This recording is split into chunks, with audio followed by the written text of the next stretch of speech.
Inaugurado hace unos minutos en La Habana el Festival Internacional del Nuevo Cine Latinoamericano en su edición 40. Comenzó hoy en el Parque Morro Cabaña la edición 22 de la Feria Internacional de Artesanía FIAR 2018. Y se preparan en La Habana y Santiago de Cuba las jornadas del Festival Jazz Plaza 2019.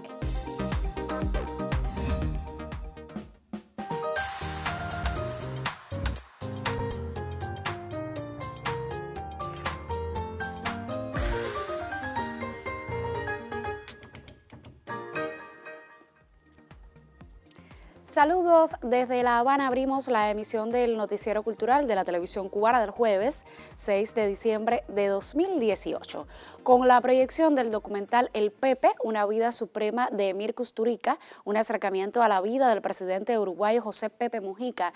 Comenzó esta tarde en el capitalino Teatro Karl Marx la edición 40 del Festival Internacional del Nuevo Cine Latinoamericano. En ese contexto se rindió homenaje a fundadores del festival y a otras figuras e instituciones que han contribuido a su desarrollo durante estas 4 décadas. Al cierre del programa, la cantautora cubana Aide Milanés regaló al público una selección de canciones latinoamericanas. Esta jornada inaugural incluyó la presentación de los jurados y la proyección de las obras en concurso en los principales cines de la capital. Unos minutos antes de la inauguración de este encuentro, un equipo de nuestro noticiero dialogó con Iván Giroux, presidente del festival, y le ofrecemos fragmentos de ese intercambio. Los primeros días de diciembre anuncian cada año la llegada del Festival Internacional del Nuevo Cine Latinoamericano. En esta ocasión, la edición 40 del evento propone una gran variedad de propuestas cinematográficas llegadas de 40 naciones del orbe que podrán ser disfrutadas en cines del proyecto 23 de Licaic y otros espacios capitalinos. La mayor importancia que tiene el festival y haber llegado a los 40 años es haber podido construir un público que se mantiene fiel, y nuevos públicos que van apareciendo, nuevos espectadores, y mantener esa latente esa necesidad de esperar diciembre para poder ver un cine diferente, un cine que realmente es muy esperado por nuestro querido público, que es el que le ha dado la verdadera dimensión tan especial al festival. Es el público el que se lo ha dado. Esta 40 edición del festival rendirá homenaje a uno de los más importantes cineastas de nuestro país, Tomás Gutiérrez Alea, y se le dedicará un espacio a los clásicos restaurados que han marcado pautas en el cine cubano. El evento constituye espacio para el diálogo y la confluencia de criterios. Es un festival que está dedicado a Tomás Gutiérrez Alea en su aniversario 90 y hemos hecho para ello un homenaje que cumple diferentes ángulos, ¿no? Cuando está desde el seminario con los académicos, con estos profesores, unos que son verdaderos eruditos y estudiosos de la obra de Titón. También una exposición de sus carteles y de carteles que se hicieron para sus películas. Y vamos a hacer la cancelación de un sello, vamos a hacer la presentación viene la compañía distribuidora de Estados Unidos de Blu-ray, que acaba de hacer una edición en Blu-ray de Memoria de Subdesarrollo. Vamos a presentar 3 de sus películas, Memoria de Subdesarrollo, una pelea cubana contra los demonios y Fresa y Chocolate, o sea que tendrá un espectro bastante amplio la presencia de Titón. Entre los largometrajes cubanos seleccionados para competir en ficción se encuentran Inocencia de Alejandro Gil, el filme Insumisas del laureado director Fernando Pérez, cuyo guión y dirección comparte con la realizadora suiza Laura Cazador y del cineasta Arturo Soto. Llega la cinta Nido de Mantis, una propuesta que se mueve entre los límites del drama y la tragedia y tiene continuos desplazamientos por épocas del siglo XX cubano. El esperado filme Julie, que aborda la vida del destacado bailarín Carlos Acosta, podrá ser disfrutado mañana viernes en el Teatro Carlos Marx y posteriormente en el Cine Yara del Vedado capitalino. Eres un desastre y huele fatal. Papi, yo no quiero ser bailarín. Si tú no bailas, tú y yo vamos a bailar después de la casa. El English National Ballet te ha ofrecido un contrato. Edición 40 del Festival Internacional del Nuevo Cine Latinoamericano. Momento oportuno para poder disfrutar de la filmografía de Cuba, Latinoamérica y otras partes del mundo. Daniel González Cabello, Noticiero Cultural.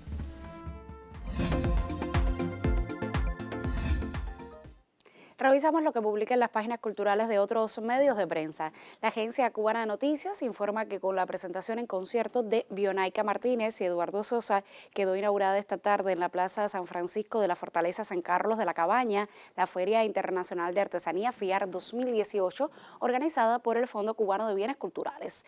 El acto de apertura, al que asistió el ministro de Cultura Alpidio Alonso, reconoció a los artistas Lesbia Bendumois y Raúl Santos Serpa por su obra y colaboración con la artesanía local y nacional. FIAR 2018 se extenderá hasta el 21 de diciembre próximo. Por su parte, el portal Cubasí destaca que acaba de ver la luz por vez primera en castellano el primero de 3 volúmenes que contienen la correspondencia completa que se ha conservado del conocido escritor Franz Kafka. El libro recién publicado por Galaxia Gutenberg incluye 778 misivas, 145 inéditas escritas por el intelectual checo entre julio de 1900 y julio de 1914. Y cerramos en el diario Juventud Rebelde, que da a conocer que el Festival EYEIFE se celebrará del 12 al 16 de diciembre en el Parque Almendares de La Habana. El objetivo principal de EYEIFE es ubicar a Cuba en el circuito mundial de la electrónica y acercar a las nuevas generaciones a nuestras raíces culturales a través de esa expresión.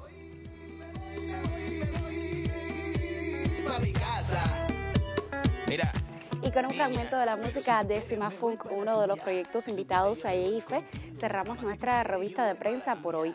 Ahora vamos a hacer una pausa en esta emisión para cumplir con nuestra pauta promocional y al regreso abrimos nuestra sección Contrapunteo para dar continuidad al debate que sostenemos esta semana en torno al decreto 349 concebido contra la vulgaridad y el intrusismo en el ámbito de la cultura. Por favor, no abandone la sintonía, enseguida estoy con ustedes.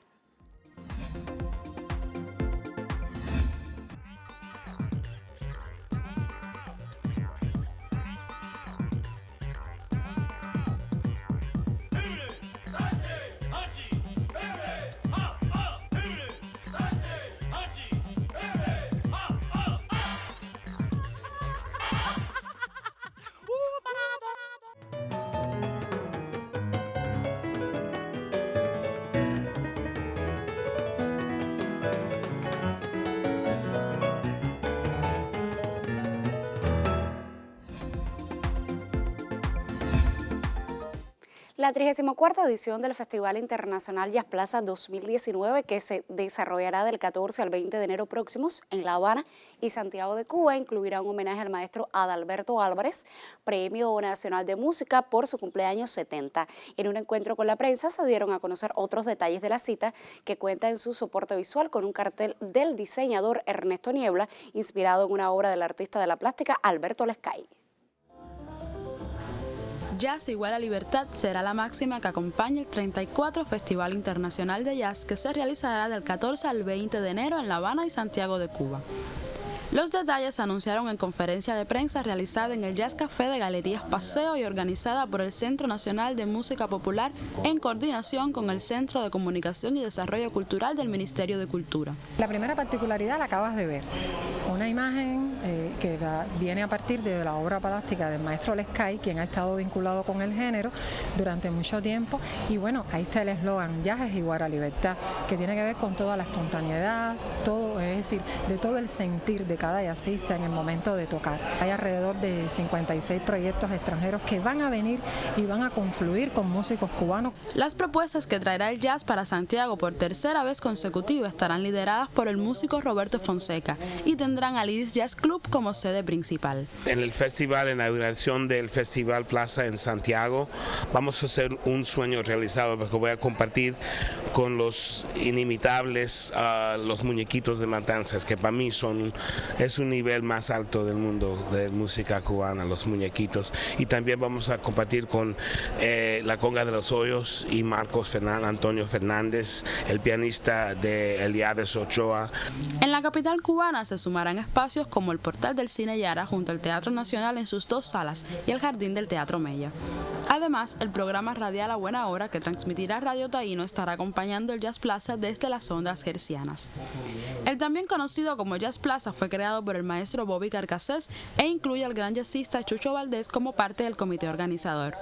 Cuando en 1947 Chano Pozo tocó la pieza Manteca en el Carnegie Hall de Nueva York, selló la unión entre la música cubana y la norteamericana. Ahí nacía lo que hoy conocemos como Latin Jazz, algo que sin duda no faltará en el Festival Jazz Plaza 2019. Taisé del Valle, Noticiero Cultural.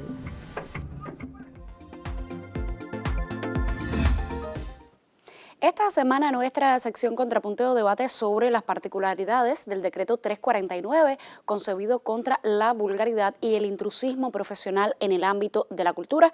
Y hoy recibimos al viceministro de Cultura, Fernando Rojas. Muchísimas gracias por acceder a esta entrevista. Fernando, este es un tema que ha traído muchísimas opiniones, la mayoría de hecho positivas y apoyando la intención de este decreto de combatir todo lo que tiene que ver con la vulgaridad y el intrusismo profesional en el ámbito de la cultura. Sin embargo, en muchas redes sociales, en medios de comunicación adversos a nosotros, pues se ha manipulado en qué consiste este decreto, y hay que decir que no es un decreto contra la creación ni contra la libertad de creación. ¿Cuál es su opinión al respecto? Bueno, exactamente así. No es un decreto contra la libertad de creación. Digo más, la creación artística no es un ámbito de acción de este decreto. La creación artística y su libertad están consagradas en la Constitución de la República, están consagrados en el proyecto de Constitución de la República por el que votaremos en referendo el próximo año, y por lo tanto es imposible que una norma de menor rango tenga a la libertad de creación y a la creación misma como ámbito de su aplicación, como objeto de su aplicación. Y bueno, evidentemente solo una lectura manipulada podría conducir a ese acerto. Yo debo decir incluso que este es un tema extensamente explicado en la entrevista que le hiciera Granma a la directora de Recursos Humanos del Ministerio de Cultura, Aline Esteves, una entrevista que, por cierto, alguien calificó como técnica. En realidad para nada lo es. Ese calificativo de técnica solo podría venir de alguien que no la ha leído o de quien no quiera exhortar a leerla. No se me ocurre otra idea, porque es una entrevista muy exhaustiva, muy amplia, que esclarece muy bien lo que acabas de preguntar y lo que te acabo de comentar, y que aclara y abunda ampliamente, no solo sobre este tema, sino todas, sobre la mayoría de las justas preocupaciones que múltiples debates han planteado, sobre todo los escritores y artistas, sobre el decreto. De todas maneras, no debe sorprendernos que se manipulen asuntos como este, que siempre causan mucho interés, y a la vez, como causan tanto interés, importan tanto a la ciudadanía, son objeto preferente de malas interpretaciones. Está, por ejemplo, la idea que para nada aparece escrita ni mencionada en el decreto, de que esto significa que el artista tenga que pedir un permiso para exhibir su obra. Son asuntos que tenemos que seguir explicando y que tenemos que seguir denunciando cuando se trate de una manipulación. Tú dijiste bien que es un decreto sobre todo contra la vulgaridad, contra las malas prácticas, contra el intrusismo. Su ámbito de aplicación, además de asuntos, de productos que difícilmente calificarían como arte, porque son vulgares, chabacanos, ofensivos a la dignidad, que utilizan injustificadamente la violencia, su ámbito de aplicación, además de esto que es tan obvio y que tanto respalda y ha respaldado la ciudadanía, como tú misma dices, que hay que resolver en estos días, es no las regulaciones de la comercialización, que están establecidas hace mucho tiempo y con la que además los artistas reiteradamente han expresado, si no una gran satisfacción, por lo menos una comprensión de ellas, sino el hecho de que se vele por el cumplimiento de esas regulaciones para la comercialización. O sea, ni siquiera aporta nada nuevo el decreto a cómo se comercializa la obra de arte, sino que vela, y es lógico que se haga en un Estado de Derecho porque se cumplan esas regulaciones establecidas para la comercialización del arte. Hay dos puntos que me gustaría tocar y tienen que ver con las inquietudes y las preocupaciones de algunos televidentes. De hecho, el miércoles, un televidente que al parecer se ha leído muy bien el decreto, incluso la entrevista de Granma y también ha visto nuestro noticiero, pues se preguntaba cuáles serán las capacidades de esos inspectores de la cultura para detectar una violación. Y otro televidente pues se preocupaba también sobre el tema, cómo será el proceso de la apelación una vez que se detecte una irregularidad. Bueno, sobre el inspector, que efectivamente ha sido un tema muy planteado, muy tratado en las múltiples reuniones que hemos tenido con escritores y con artistas, y también objeto de la norma complementaria que estamos elaborando para que el decreto pueda entrar en vigor, sobre el cual también se ha dado mucha información, pero aprovecho para reiterarlo, por supuesto, también con la participación de escritores y artistas. Voy a resumir 3 temas que aparecen muy bien elaborados y explicados en la entrevista a Aline Esteves a Granma.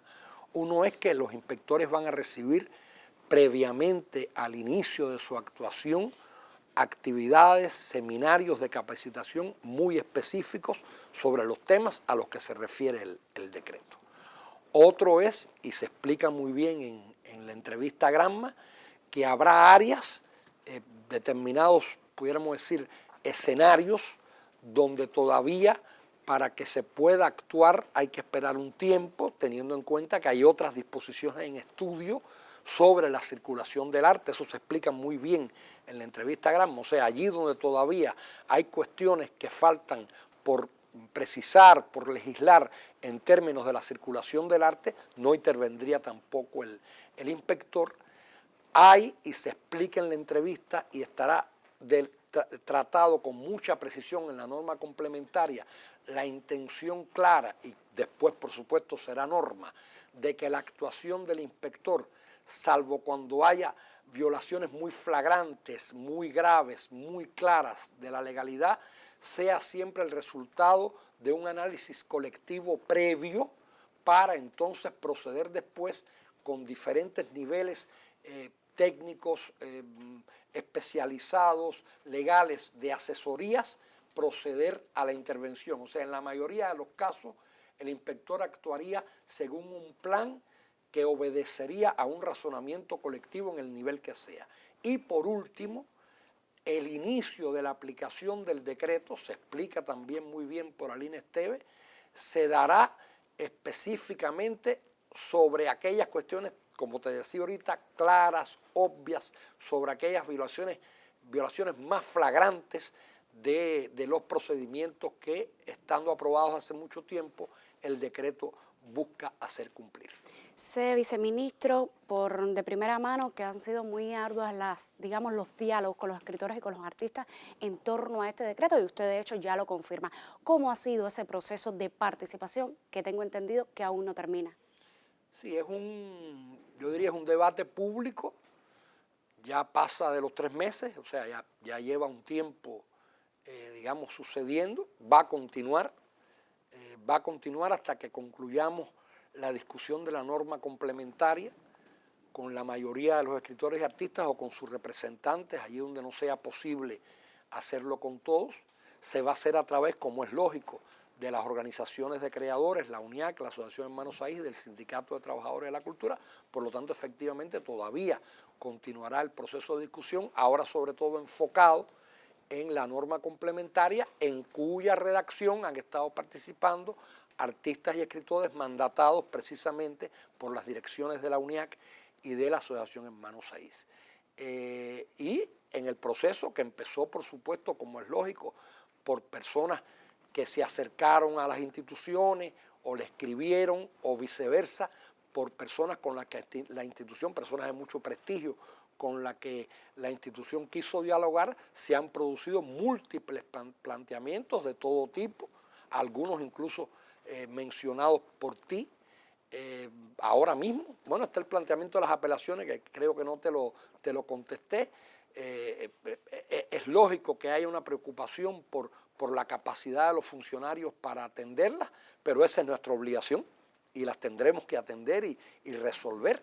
es lo que se le podría decir a este televidente que preguntó, como tendremos que resolver y atender todo lo que nos han planteado los escritores y los artistas en las discusiones, que debo decir han sido muy fecundas en el sentido de que nos han ayudado a conocer mucho mejor importantes defectos que todavía tienen las instituciones y que estamos en la obligación de resolver. Te hago una breve síntesis de ese proceso que, por supuesto, cualquiera se da cuenta, ¿no? Ha sido presencial, ha sido en encuentros, en reuniones, en asambleas, sucedió durante el Congreso de la Asociación Hermanos Saiz, sucedió en reuniones del ministro de Cultura con intelectuales de las provincias orientales y de las provincias centrales, y ha sucedido en otros espacios, pudiéramos decir, convocados más especialmente para la discusión, en instituciones de la cultura, en organizaciones sociales, en la Fundación Ludwig, tuvimos un debate muy extenso e intenso, ¿no? Te puedo hablar de más de 50 reuniones y encuentros diversos con centenares de artistas, también hay que decirlo, de discusiones que han sido en las redes y en los medios, no solo a nivel presencial, 2 dossiers de La Jiribilla, uno de la revista cultural La Jiribilla, con unos 10 trabajos.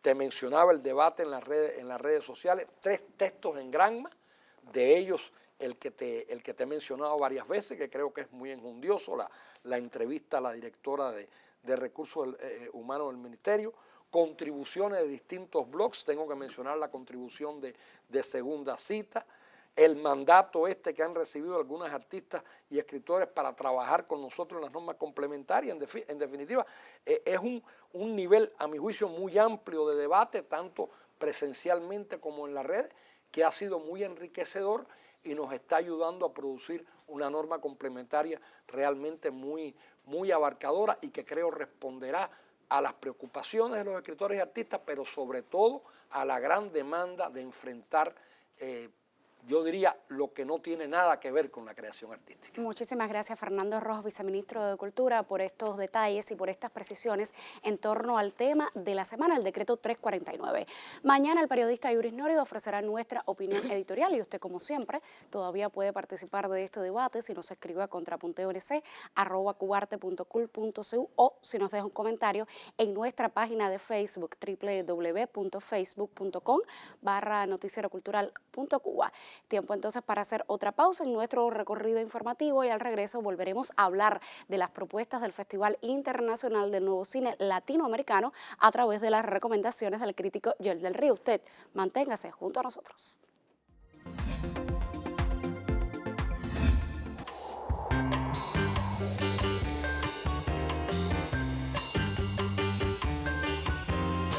Sábado del Libro.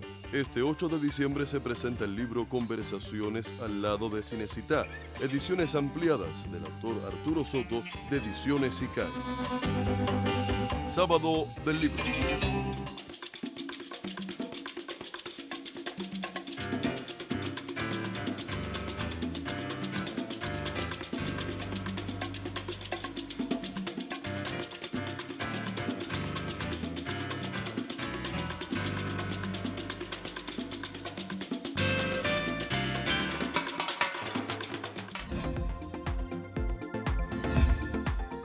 Lo anunciaba antes de la pausa, el crítico Joel del Río nos acerca a algunas de las producciones cubanas que están en cartelera en el Festival del Nuevo Cine Latinoamericano. Bienvenido. Gracias. Aunque muchos insistan en resaltar la vocación universal y ecuménica del Festival Internacional del Nuevo Cine Latinoamericano, por ahí aquello de internacional, el evento ha sido también, a lo largo de sus 40 ediciones, el índice principalísimo para reconocer los mejores filmes cubanos de cada año. Recibieron premios Coral, Suite de Habana, José Martí, El Ojo del Canario y Últimos Días en La Habana, de Fernando Pérez, y ganaron altos reconocimientos por especialidad o por especialidades, El Cuerno de la Abundancia, de Juan Carlos Tavío, la película de Ana, de Daniel Díaz Torres, y Bocacherías Habaneras, de Arturo Soto. Este año regresan al concurso 2 cineastas coralizados en anteriores ediciones. Fernando Pérez concursa con el filme histórico Insumisas, mientras que Arturo Soto propone Nido de Mantis, que ya comentamos en este espacio. Además, en la competencia de largometrajes de ficción figura Inocencia, de Alejandro Gil, hábil e ilustrativa narración sobre la crueldad de intolerancia en torno al conocido crimen de los estudiantes de medicina.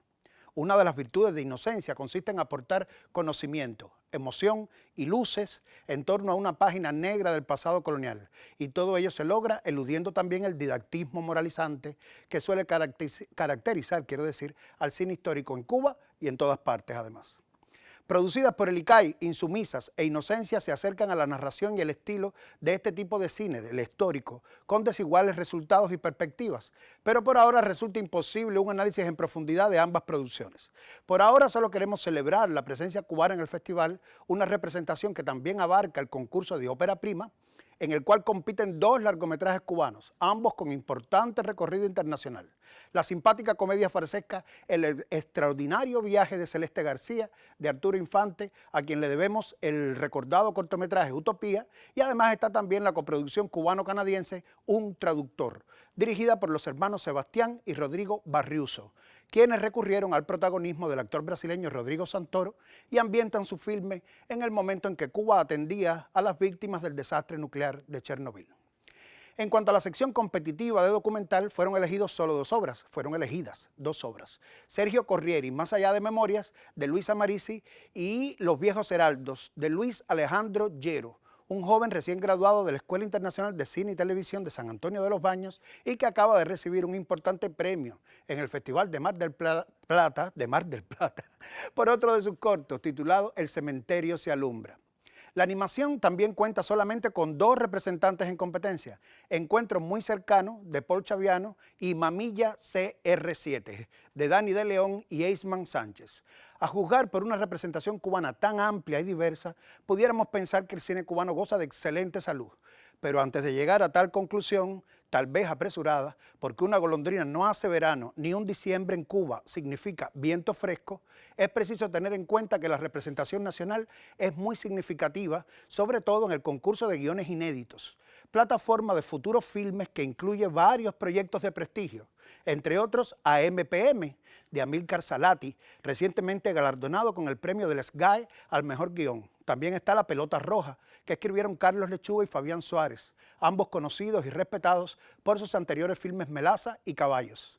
Y El bálsamo de Casanova, de Sergei Svoboda, ganador de la más reciente edición nacional de Doc TV.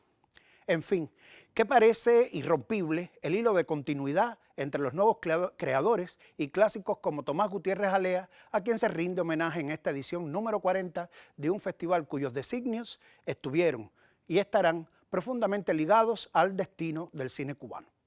Salud y suerte para todos. Muchísimas gracias, Joel, por tus recomendaciones. Y en la Galería QR, en el Callejón de los Milagros del Complejo Audiovisual Nuevo Mundo en la ciudad de Camagüey, se inauguró la exposición Humberto y Titón en las memorias como homenaje a esos relevantes cineastas cubanos. Fotos impresas, libros y materiales audiovisuales se sumaron a las propuestas. Pero además cada una de estas fotos que están colgando tienen un código QR que permitiría navegar, es decir, utilizar información que está en nuestro portal, que está de alguna manera asociado a lo que se está viendo en la foto. Es decir, aquí podemos descargar, el usuario que venga a ver la exposición puede descargar las videofilmografías de cada una de las personas que aparecen allí, temas musicales de las películas de las cuales se están hablando, es decir, por ejemplo, Cecilia, Memoria de su desarrollo, etcétera, clic de las películas, críticas sobre las películas. Oportunidad para adentrarse en el universo creativo de realizadores que defendieron el humanismo y el espíritu inconforme a la altura de su tiempo. Pensaron desde el cine las contradicciones de una Cuba profunda y diversa. La exposición Humberto y Titón en las memorias vinculó en el mismo espacio a 2 cineastas de reconocidas filmografías. En Camagüey, Aime Amargós, Noticiero Cultural. Punto final. En esta emisión del Noticiero Cultural le pusimos al tanto del inicio de las jornadas de la edición 40 del Festival Internacional del Nuevo Cine Latinoamericano. Conoció de la apertura hoy en la capital de la Feria Internacional de Artesanía FIAR 2018 y le contamos de los preparativos del Festival Jazz Plaza que se realizará en el mes de enero de 2019. Gracias por acompañarnos en esta emisión. Nosotros regresaremos mañana con más de la actualidad del arte y la literatura. Hasta entonces, me despido como siempre con un saludo desde La Habana.